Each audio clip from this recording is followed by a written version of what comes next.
আমাদের যে মুদ্রা কথাগুলি সবই বলে দিছে। তা স্যারে একটা কথাই বলে দিছে, এই যে যেই ঘটনা ঘটছে এই জন্য আমরা একটা উচ্চ ক্ষমতা সম্পন্ন একটা তদন্ত কমিটি গঠন করব এবং এটা আমাদের সহকর্মীদের সাথে আলাপ করার পর। দ্বিতীয় প্রশ্ন হলো, আইন শৃঙ্খলা কোনো অবস্থায় অবনতি হতে দেওয়া যাবে না। আমি আপনাদের সবাই সহযোগিতা চাচ্ছি। যারা আইন শৃঙ্খলা অবনতি করবে তাদের কোনো অবস্থায় আমরা ছাড় দিব না।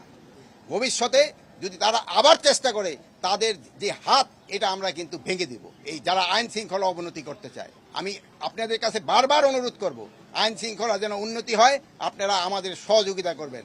আমাদের আইন শৃঙ্খলার যে বাহিনীগুলি রয়ে গেছে তাদের সাথে সহযোগিতা করবেন, প্রশাসনের সাথে সহযোগিতা করবেন, জনগণকে বুঝাবেন যেন আইন শৃঙ্খলা পরিস্থিতি অটুট থাকে এবং ভালো থাকে এবং আস্তে আস্তে যেন আরও উন্নতি হয়। সব সময় আমাদের পাশে আছেন, ভবিষ্যতে আপনারা থাকবেন। আপনাদের এই সহযোগিতা আমি সব সময় কামনা করি। ভালো থাকেন, আল্লাহ হাফেজ।